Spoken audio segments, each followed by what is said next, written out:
started here. Hi, everyone. It's Kelvin here from Rival Technologies and Reach 3 Insights. Welcome to Outliers. This is a weekly event series that we've created where we chat with research leaders and marketing experts about some of the hottest topics in the insights world today. Today, we're talking about video feedback with Brett Henderson here from Rival. But before I introduce Brett, I just want to give a quick overview of how Outliers is, in case this is your first time. So basically, this is a very interactive and informal session. The first 20 minutes really are meant for me to just ask some questions about the topic. And then the last 10 minutes or so, we usually carve that out for audience questions. So so if you have any questions, please feel free to leave them in the chat feature here on Zoom, and we'll make sure we capture them. So before we go further as well, I just want to mention that we have a quick chat that we're going to send to people who attend today and also to our registrants. I would love it if you can take that. It will just give us some ideas for other live events that we should put together in the future. Without further ado, it's my pleasure to introduce Brett Henderson. He is Director of Customer Success at Rival Technologies. Hi, Brett. Hey, Kelvin. Thanks for your time today. I was just looking at your LinkedIn prior to this, and it surprised me to see that you've actually been in Insights for 25 years now, which is quite impressive. So to start, can you tell us how you found yourself working in Insights and market research? For sure. It's hard to believe it has been a quarter of a century now. And it has been such an interesting 25 years, I would say, in insight advancement, especially around the technology approach. So how I ended up in insights and market research, I grew up in a small farming community in Manitoba. And I remember many times we'd be busy trying to finish either seeding or harvest. Those are the busy times for farmers. And my dad would get on the phone for what felt like for a very long time. And one time I said, who was that? Like we're super busy. And he was just like, oh, that was Angus Reid. And he was asking me some questions. And I was like, why would you stop and spend 10 or 15 minutes, with, answering some questions for someone you don't know or never met when we're in the middle of this? And he said that the reason that he does that is that it helps improve the products and services that he needs and uses as a farmer, which completely made sense to me. I was like, okay. So then when I finished high school and went into post-secondary, I went for multimedia applications, which would be computer programming or coding right now. And a friend of mine suggested that I apply at the Angus Reid Group as a telephone interviewer because I can make my own hours. It was flexible. And because I came from a farming community, I could speak the farmer talk. So I started there as an interviewer, calling people across Canada, collecting their opinions. I advanced there from interviewer to supervisor. Eventually, I landed in the operations role, where I really found my niche with coordination and logistics. Then just as I graduated from multimedia, Jennifer Reid and the Angus Reid Group were starting their interactive division, and they found my experience in operations and my educational background in multimedia to be the perfect fit. And the rest is history. I came out to Vancouver in 2000, worked with Jennifer and Angus and Andrew at a previous organization as well. Amazing. And recently, it was just yesterday actually that we saw on Slack that you were promoted to Director of Customer Success at Rival. So first and foremost, congrats. Can you tell us about what you do in this role? Yeah, for sure. So customer success is a role that you really have to have a constant pulse on your customer base, helping them plan, execute, and support clients, but also assisting in your clients' growth and success. So regardless of what position, that is definitely the most important ingredient for being successful in customer success, I would say. My expanded role now with the team will be helping in the day-to-day operations, providing strategic insights, driving product and feature adoption, ensuring satisfaction across our client base, retention, expansion of our customer base, The aim is to champion the rival CS team to build and maintain trusted advisor relationships with each of their clients. So I'll be working with the team here, and then help our clients establish KPIs and successfully leverage the rival platform to achieve those. Amazing. Now, I just noticed a few people came in just now. So I just want to remind everyone, if you guys have any questions, please feel free to leave them in the chat here and we'll make sure we capture them. Okay, so today we're really here to talk about capturing video to get deeper insights. You have an interesting background because previously you worked with a company that focuses on video. I think we can name them, Living Lens. And of course, now you're with Rival. So, video is a huge component of what we do at Rival. From your perspective, what value does video have in the insight gathering process? Video is really like knowledge is power, and I think video has a lot of knowledge in it. So video feedback allows our clients to collect really authentic feedback, rich content. You get impactful stories from anywhere and also from anyone. So to do that before, technology sort of overtook, you really had to hire a moderator, sort of map out, the regions or markets you wanted to go into. And, that was a lot of expense around travel, as well as the time it would take for someone to go from city to city or person to person to collect those insights. And you're also looking at a very small group of consumers and users, right? So having it in an application or a platform like the Rival platform allows you to sort of expand that reach out and get, content from people that you wouldn't have heard from before. So video is much more commonplace now more than ever. And I would say that the pandemic has sort of amplified that use or people's comfort level with taking video or getting on a FaceTime call with their friends. I know I spend a lot of my days on Zoom calls now. So videos allow you to really capture that in the moment. All of us are walking around with our phones in our pockets or very close to us at all times. And the Rival platform is, mobile first. So being able to ask someone, task them with something and tell them if they're, when they're up to it, they can record a video, answer the question, just taking out their camera, really brings to light the customer's experience, their perceptions, and their viewpoints. Yeah. Now, I just want to make this a little bit more tangible for people. Can you share some use cases of how different Rival customers currently leverage video in their insight communities or other research programs? Yeah, no problem. So some of our clients to date, I would say a lot of people, even my previous organization was at before Rival, video is a new medium in the research and insight space. And, some people have used it, and once you've used it, you really get hooked. We've used, or I've seen video used for unboxing of products that get shipped to someone. We've done taste tests where, we have someone go off and purchase some products and taste them on video to get their reactions. We've got in-moment watch-alongs where we recruit people to watch a specific show on TV and provide commentary or responses as they're responding or as they're watching that TV show. We've got people in the travel and hospitality industry. We also have, we've asked people to take photos of their home offices, their gaming setup. I'd say really the opportunities are endless here, Kelvin, especially again, because the Rival platform is mobile first. So it's not like someone has to open up their email, in a traditional sort of old school fashion, and then figure out how to record the video on their laptop and then, get it over. Having it mobile, as I said, you can have someone, as I said, task them to go to their drugstore or go to their local store and find a product and then provide their input on that. Yeah, absolutely. And so let's talk about tips, because I think that's what most people here are expecting.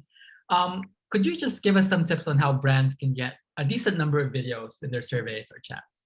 For sure. Definitely. It's one of the things that is critically important to obtaining videos. is to just be transparent.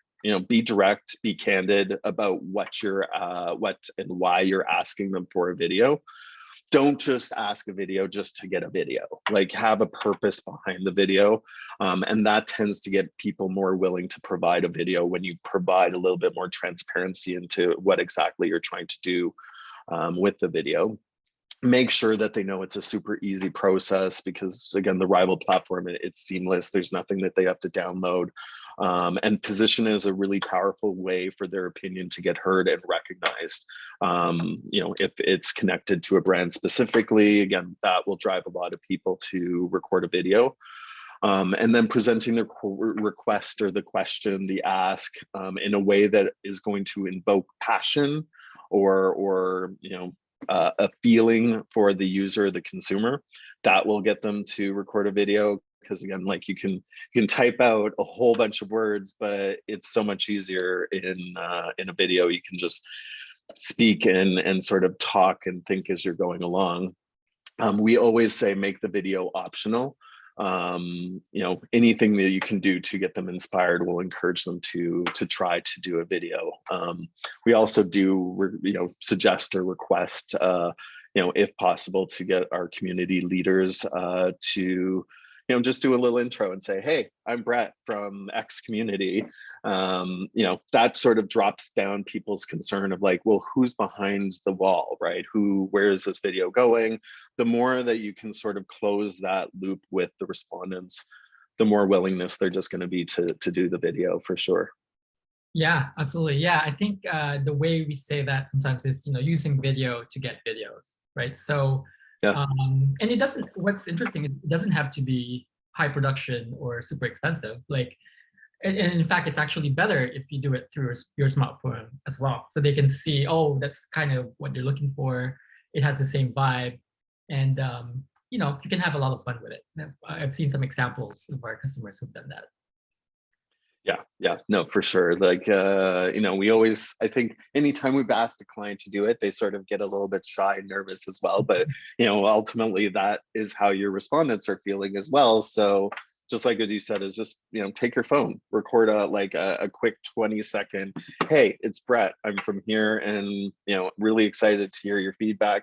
Doesn't need to be anything elaborate or deep, several minutes long, just to, this is my face, this is who I am, and I'm really excited to hear what your thoughts and opinions are on this to help me figure out, reason X, reason Y. Yeah. What if clients prefer to remain anonymous? What would you suggest when that happens? Yeah, so some clients do prefer to remain anonymous. So, we have suggestions or recommendations that, we can navigate around that and still collect some rich video responses. We can do, as part of the Rival platform with our communities, we do share back of data to the communities. That's a big part of what we promote, because you're always asking questions, and it sort of will hit a point with respondents that they'll be like, well, what are you doing with this data? The more that you can kind of come back to them and say, hey, you remember that study we did last month or 2 months ago? This is the action that we took on it, to see that, oh, okay, I'm actually impacting and making change. That's great. The other thing that we've done that, for clients that prefer to remain anonymous or cannot put a face to their community is like a surprise and delight incentive for people that do upload videos, or people that consistently upload videos, and to say, hey, Kelvin, we've noticed that, for the last 5 chats, you've always done a video. We love that. You're great. Here's, $10. Thank you. And as I said, just, you didn't expect it. $10 is not a lot of money, but just as I said, it's a surprise that you don't expect it. You didn't know it was coming. And that in itself gets you more invested into the community as well. Right. I love that idea.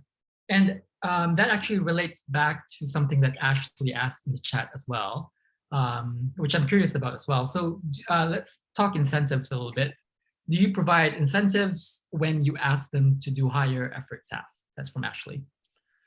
For higher effort tasks, yes, we have definitely, like in a watch along, where we're asking people, hey, are you free on Friday at 8 to 9 p.m. to watch Project One Runway or some show like that.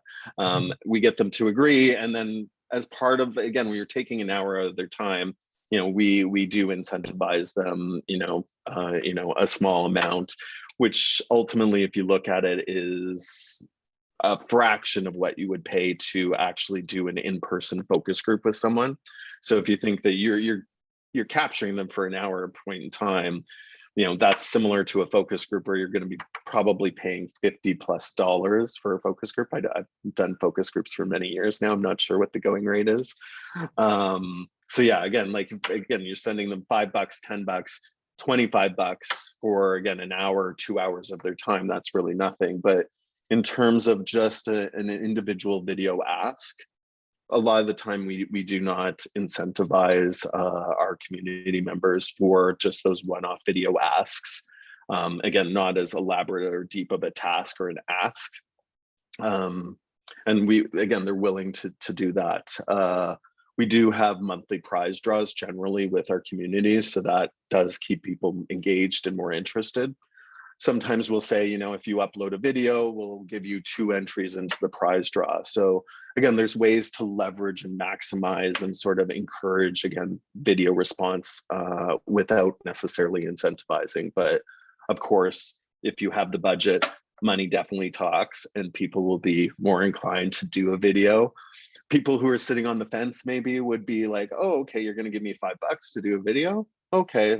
And we always make sure that when we're positioning it in that way, and there is a dollar amount attached to it, that it's very clearly called out that they have to truly be answering the question that's been posed to them, versus just sort of answering a random question or uploading a random video that doesn't answer the question. So, right, amazing. From what we've seen, and I think you mentioned this a little bit already, a key benefit of getting videos is the ability to enable richer storytelling. And what we've really seen is, stakeholders, decision makers, and clients really react differently if they can see the consumers rather than just seeing numbers or stats, right? Like it's a different feeling. Like it provides that human aspect. Can you share some thoughts on how to use videos to inspire action? Are there any best practices to make sure that stakeholders pay attention to your videos? Yeah, no, for sure. So video really closes the loop, and it gives the clients the full picture of who their customers, their consumers, or their users are. A lot of the time I've heard over the years of, the clients have a specific sort of mindset as to the parameters of their customers, consumers.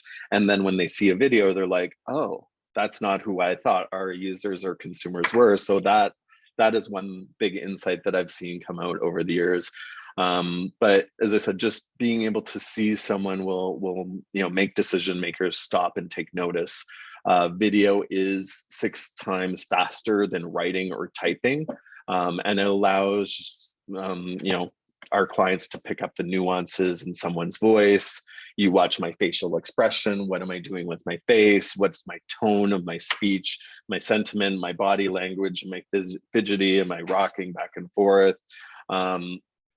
You can really dramatically improve the ROI and inspire action just by seeing videos. So my best practice for making sure that the stakeholders will pay attention to video is to capture their interest using what we at Rival call a sizzle reel.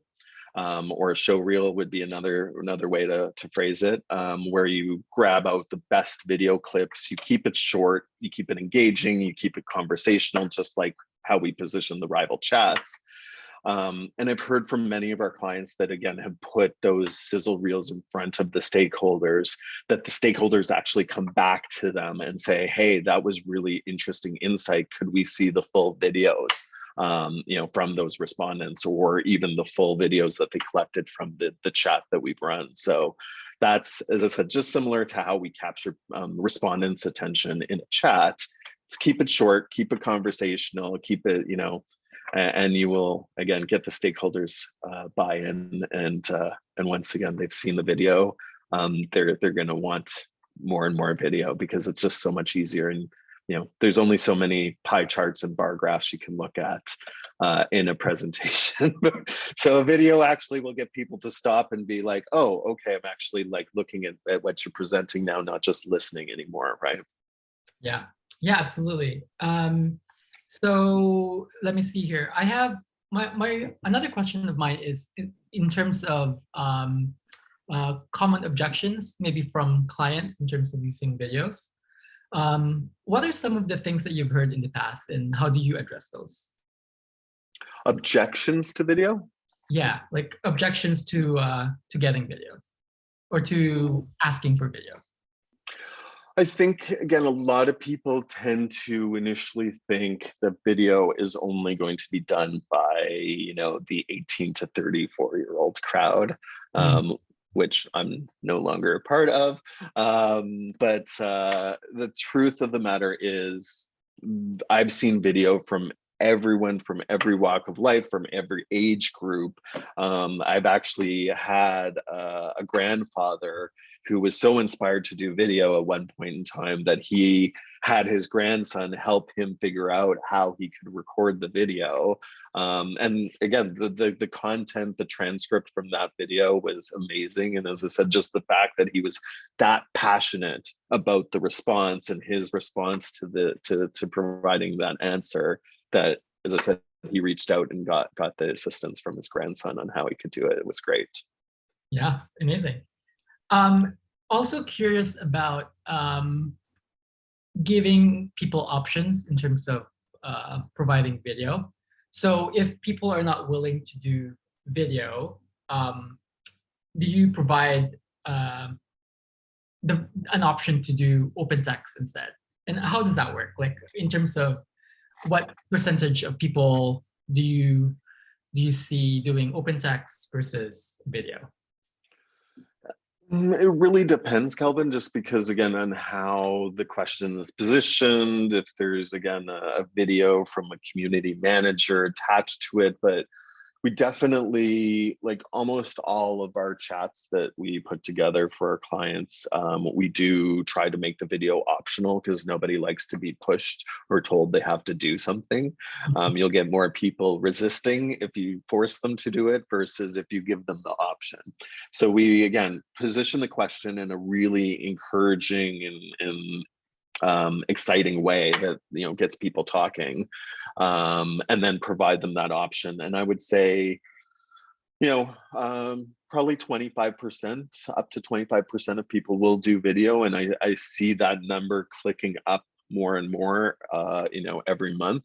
Right. And is this, like I think I alluded to before, is we do share back information to the community. So if possible, and you can share back, again, like a snippet of, again, a sizzle reel that you've grabbed from the community members, or you talk to the community members about, hey, Kelvin got this additional reward or incentive because, he's a great responder, he did all these videos. You create that FOMO, right? Fear of missing out. What am I not? Oh, I'm missing something by not doing that. Well, maybe I should try that out next time, right? And the more that people see, oh, that was actually way easier than sitting here thinking about my response and typing and going back and forth and perfecting it, right? So, yeah. Amazing.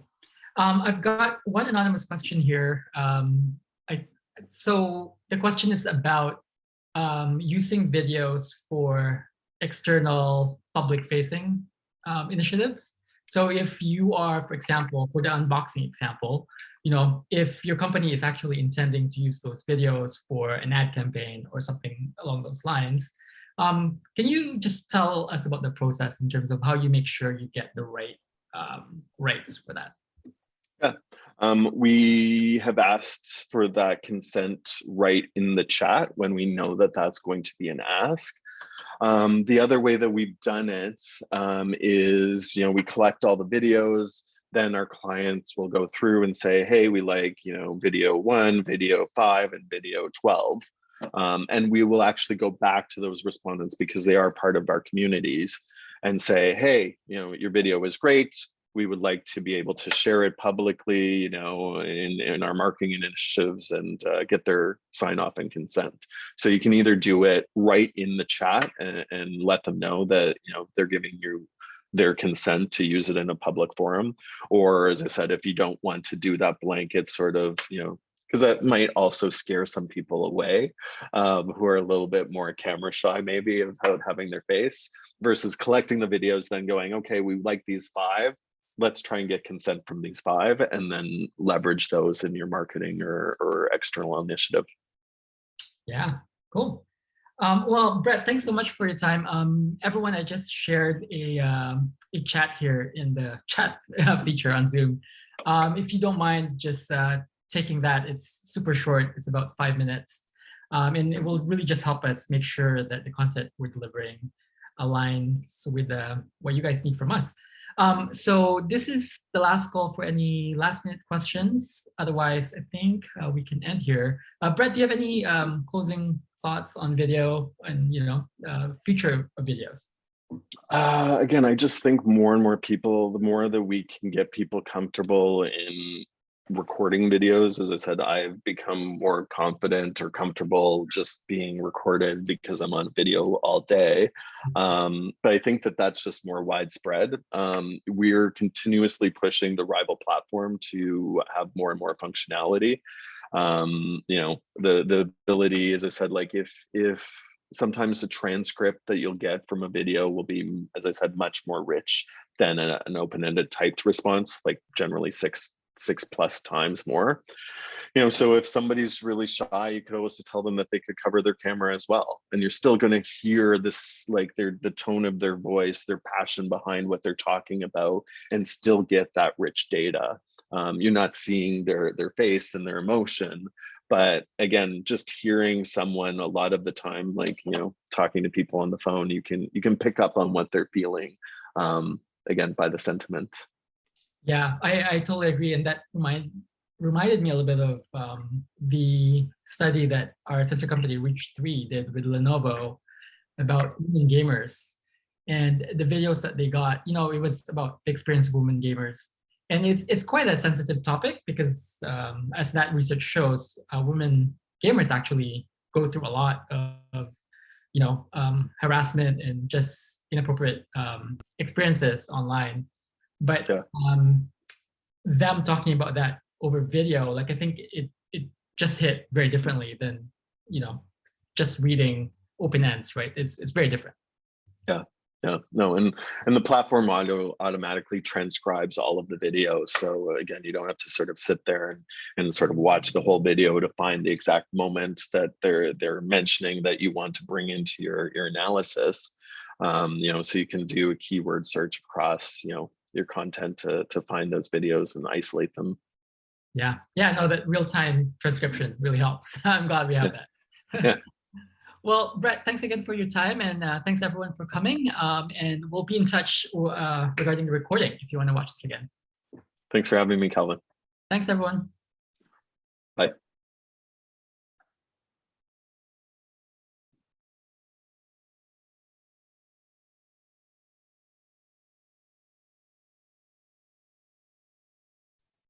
Hey.